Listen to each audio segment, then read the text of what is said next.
কেমন আছো সবাই? আশা করি সকলে ভালো আছো আর আমরাও ভীষণ ভালো আছি।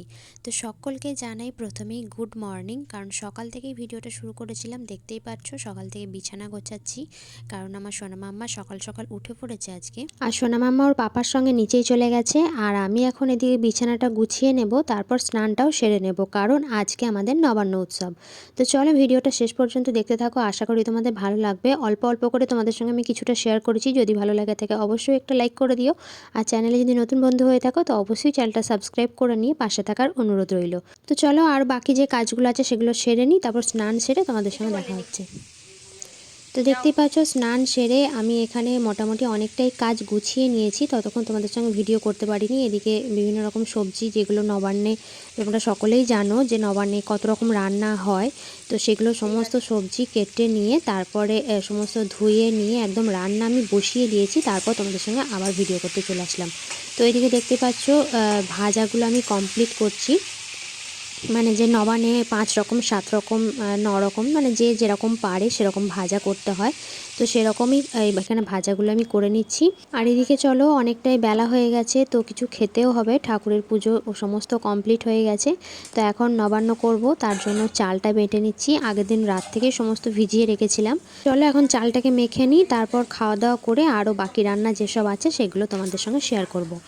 আর এদিকে দেখো মা করছে কলাইয়ের ডালের পুয়ো ভাজা। তো জানি না এটা কে কে জানো, যদি চাও রেসিপিটা আমি দিয়ে দেবো। খেতে কিন্তু অসাধারণ হয়, মানে সামান্য ডাল দিয়ে এই পুয়ো ভাজা খেতে যে কি অসাধারণ, যে খেয়েছো সেই একমাত্র জানো। তো চলো এখন চালটাকে মেখে নেওয়ার পালা। তো চালটাকে আমি এখানে ফল কেটে রেখেছিলাম, সে ফলগুলো দিয়েছি, চাল বাটা দিয়েছি আর দুধ দিচ্ছি।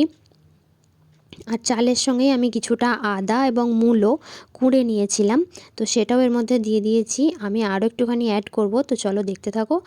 আর এখানে মিষ্টি, মানে একটু মিষ্টি তো দিতেই হয়, সেই জন্য এখানে কিছু মন্ডা এবং আমি এখানে একটু চিনিও অ্যাড করেছি। তো তারপর দেখো ঠাকুরকে দেওয়া হলো প্রথমে।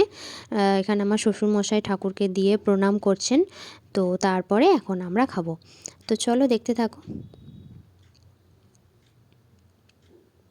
আর এদিকে দেখো আমি চাল বাটাটা রেডি করছি, তার জন্য এখানে অল্প পরিমাণ মূলো এবং অল্প পরিমাণ আদাকে একদম ছোট্ট টুকরো করে কেটে নিচ্ছি, আর কিছুটা পরিমাণ একটুখানি গ্রেট করে দিয়েছি। এতে কিন্তু চাল বাটার স্বাদটা ভীষণ ভালো আসে। তো যারা চাল বাটা খেতে পছন্দ করো তারা কিন্তু এইভাবে খেতে পারো। তো চলো দেখতে থাকো। তো এখন আমি বাবাকে দেব চাল বাটা আর একটা খেজুর গুড়ের রসগোল্লা। তো আমাদের এখানে কিন্তু এইভাবেই খায়, তো যেখানে যেরকম নিয়ম। তো চলো বাবাকে দিলাম, এবার আমাদের 3 জনের বেড়ে নেব, আমার আমার শাশুড়ি মায়ের আর আমার বরের। কেমন হয়েছে চাল বাটা?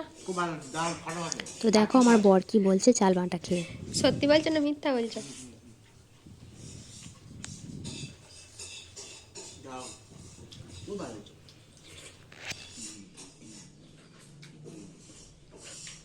অত বলতে হবে না, একটু বললেই হয়। হ্যাঁ। আমাদের খাওয়ার পরেও কিন্তু অনেকটা বেঁচে গেছিলো, তো যাই হোক আর খাওয়ার কেউ ছিল না। আর এইদিকে এসে হাজির হয়েছে 2 দাদু।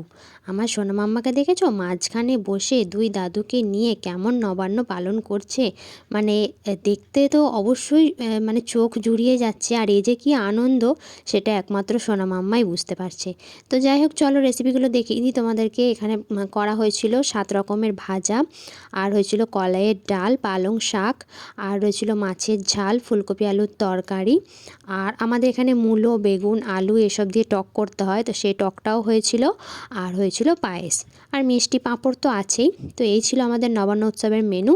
তো চলো বন্ধুরা, কাদের কাদের নবান্ন হলো সেটাও জানিও, আর যাদের হয়ে গেছে সেটাও কিন্তু কমেন্টে জানাতে ভুলো না। তো ভালো লাগলে অবশ্যই লাইক কমেন্ট শেয়ার করে দিও। তো চলো আজকের মতো টাটা, নেক্সট ভিডিও নিয়ে তাড়াতাড়ি ফিরে আসবো।